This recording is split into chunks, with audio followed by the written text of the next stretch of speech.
2004 मसीह जिते बेले गाँव में भोक थिला, जिते बेले लोकंकर हाथ में काम नथिला, जिते बेले लोक परिवार प्रतिपोषण करने पाई बेरोजगार होई पलायन करुଥିଲେ,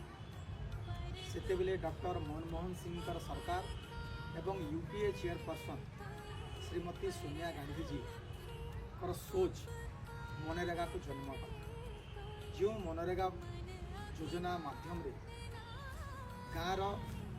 प्रत्येक गरीब परिवार को हाथ में रोजगार मिलला, पलायन बंद है एवं समस्त हाथ में रोजगार रहिला, परिवार प्रतिपोषण करिपारे एवं यही मनरेगा योजना माध्यम रे समस्ते गाँव रे ही काम पाई पाए एवं जिते बेले कोरोना आम देश रे कोरोना हला सेते बेले यही कोरोना बीमार समय रे मध्य लोक मनरेगा काम करी निजर घर प्रतिपोषण करि पारे। जिते बेले देश में अनेक फैक्ट्री काम धंदा सब बंद हो गला, सेते बेले मनरेगा ही समस्त को बचेगा।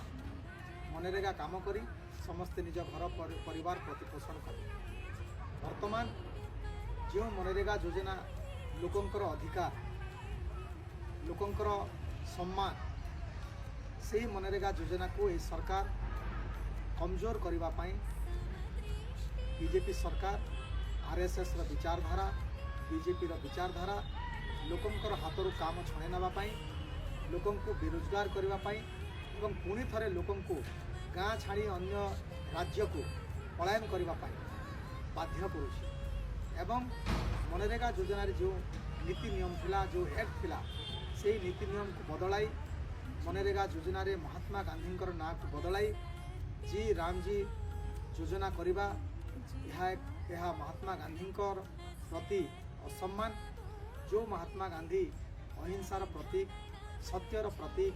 से महात्मा गांधी को असम्मान करा जाइछि एवं जी रामजी जो ना दिया जाइछि